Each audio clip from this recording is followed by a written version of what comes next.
Azov movement, a far-right group that has increasingly been linked to violence around the world. The shooter is linked to a 74-page manifesto filled with white supremacist rhetoric. FBI agents say he expressed a desire to travel to Ukraine to fight with a far-right paramilitary group. At least one member of an American hate group also trained in Ukraine with Azov Battalion.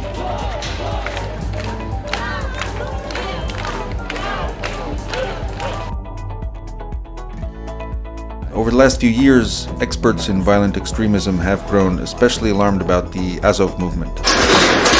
The group emerged from the revolution that swept across Ukraine in 2014, and it has gotten a lot stronger amid the ongoing war with pro-Russian forces in eastern Ukraine. The fighting in that region has become kind of ideal breeding ground for militias like Azov. At their public events, one thing that surprised me was how many Ukrainians tend to see Azov not as militants or extremists, but as war heroes. The official symbol of Azov, it's a version of Volksangel. It was one of the symbols of one of SS division during the World War II. It is one of more or less usual symbols for neo-Nazi groups all over the world. Azov drew many of its commanders and recruits from Ukraine's most notorious far-right groups, including outright neo-Nazis.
The response to the invasion of Ukraine, and indeed Europe, that we see today underscores this notion in a way that has not been seen since Sir Winston Churchill's global leadership over 80 years ago. President Zelensky, much like Churchill, saw clearly. He warned clearly. He is doing what has to be done. His steadfast attachment to fundamental principles, his indifference to the pressures and expedience of the moment, and his unbending determination is saving his country and helping Europe know what it is and what it must be. He's standing up for freedom and democracy, and that does and must inspire us all. It was Churchill who said, "Once you take the position of not being able in any circumstances to defend your rights against aggression, there is no end to the demands that will be made or to the humiliations that must be accepted." His Excellency President Zelensky understood this. He acted upon it without hesitation, and in the process, he has turned the tides of war in his country's favor. Indeed, once again, democracy is under siege in Europe, and it finds itself under threat of tyranny. And once more, it is under the leadership of an unexpected statesman and hero that this threat is being repelled. President Zelensky has demonstrated, much like Churchill did, that aggression must not be allowed to succeed, and the rights of people to freely choose their own way of life must be upheld. This is the very epitome of democracy that Churchill fought for when he inspired freedom-loving people around the world during those very dark days of World War II. It is through President Zelensky's fortitude and Prime Minister Johnson's unwavering support that Ukraine will retain the most precious gift of all, freedom. and freedom that can and will be passed on to future generations of Ukrainians yet to come.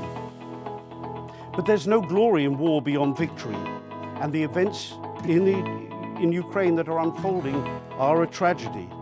And this organization does not seek to romanticize your struggle, Mr. President. It is our intention, as it has been since its creation in 1966, for the International Churchill Society to honor Sir Winston Churchill and the principles he stood for: freedom, justice, honor, duty, mercy, hope, and always courage. As the Russians launched their lightning assault on Kiev, you knew, Volodymyr, that you were top of their target list, and you knew that squads of killers were hunting for you. And you could have left Kiev. You could have said, and it would have been hard to contradict you, that the survival of the Ukrainian state required the survival of the president. But of course, Volodymyr, you did none of those things. You chose to stay in Kiev among the Ukrainian people, just as Churchill stayed in London in 1940. And when one world leader offered you a way out, you replied, "I need ammunition, not a ride."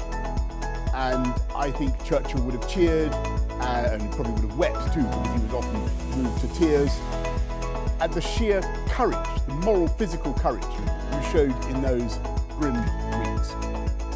Now, I'd like to think that when Ukraine's tragedy triggered a global outpouring of support, and when dozens of countries came forward to supply your heroic armed forces with weapons, scores of nations imposed sanctions on Russia, almost 3/4 of the entire membership of the United Nations voted to condemn the invasion. I would like to think that that was an inevitable reaction, because never in my lifetime in international affairs has there been a clearer case of right against wrong. But the truth is that it wasn't inevitable. That reaction wasn't inevitable.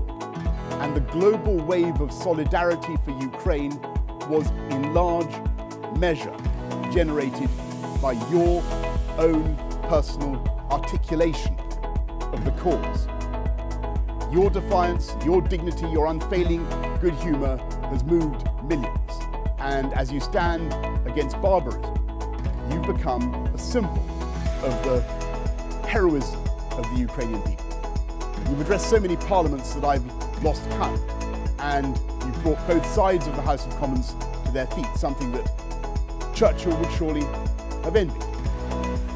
And I can imagine his spirit walking with you, silently urging you on, encouraging you through every ordeal, jabbing the way ahead with his walking stick, and perhaps marveling at your own superb contempt for danger, something that I think he himself understood. And like Churchill, you've understood that you're not yourself the lion. The Ukrainian people, of course, are the lion. But you have been called upon to give the roar of freedom against tyranny, of good against evil, of light against darkness. And you have delivered that roar magnificently. That's why it has been such a huge stroke of good fortune that you should have been in office at this time of crisis for Ukraine and the world. And inspired by your leadership, I know not just that Ukraine can win, but that Ukraine will win. And when that day comes, as it will, Ukraine will rise and take its place as a free, sovereign, and independent nation. Thank you, Volodymyr, for everything that you have done. Slava Ukraini and Slava Ukraini and. So we being the Biden administration, we have sent billions to Ukraine to protect their borders, even as we have opened our own to the world. Why are we doing this exactly? Well, as Joe Biden has told us repeatedly, doing his Winston Churchill imitation, we're doing it to protect democracy. But of course, the irony here is Ukraine is not a democracy in any recognizable sense. The Ukrainian government has banned media outlets that are hostile to it. They've also shut down opposition parties. They arrested the main opposition leader. That's a democracy? So because we allowed that to happen, in fact, we funded it all, now the Ukrainian government has decided that they can impose censorship in our country. The Ukrainian government has issued a blacklist of so-called Russian propagandists, Americans. That list includes Rand Paul, Senator Rand Paul of Kentucky, Tulsi Gabbard, who's serving in the U.S. military, and Glenn Greenwald, among many others. So we thought we'd speak to a couple of them. Starting off tonight, Glenn Greenwald. He's an independent journalist. His work is on Substack, among other places. Glenn, thanks so much for coming on. So you're being blacklisted by the Ukrainian government, which is a beacon of democracy. Tell us how this works.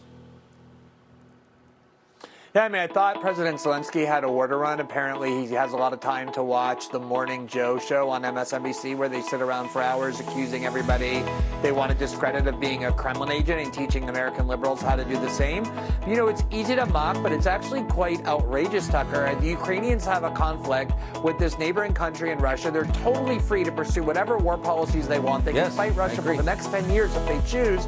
But that's not what they're doing. They're begging and, in a sense, demanding that other countries, including my own, the United States, provide them with a seemingly endless supply of weapons and money, which means we not only have the right but the obligation to debate that and ask whether that's in the interest of the American people to do. And so for Zelensky to essentially try and export the repression he's imposed in his own country here to the United States by shutting down debate and accusing those of us asking questions of being Kremlin agents or Russian propagandists takes incredible gall, while he's also demanding that we turn over all our money and weapons to him at the same time.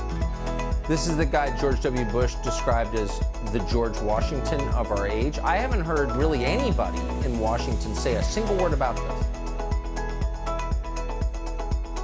Yeah, I mean, you know, from the beginning, as you know as well as anybody, Tucker, there was a very concerted effort to eliminate all space to ask any questions. Anyone who asked the question of whether we should do more to prevent the war diplomatically, like Tulsi Gabbard, or whether we should risk our own money and a potential nuclear exchange with Russia over Ukrainian border disputes, got called a Kremlin agent or a Russian asset. And this is the strategy that they're using to try and prevent us in the United States from exercising our freedom to debate what role our government should play in that war. Exactly. In the name of democracy. Congressman, thank you so much for coming on. What's your reaction to finding yourself on this blacklist?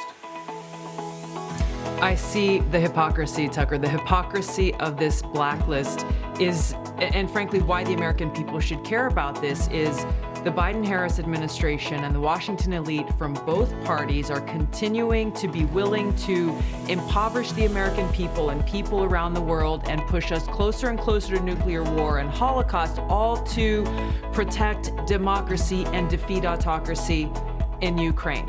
And all of this is happening as the Ukrainian president is frankly exposing that there is no democracy in Ukraine. You mentioned a few examples of some of the things that he's doing, and silencing any dissenting voices, imprisoning political opponents, banning all political activity from the 11 opposition parties, frankly taking control of all national media under his unified information policy, and now he's turning his sights on Americans, not only myself and others you've mentioned, but a sitting U.S. senator.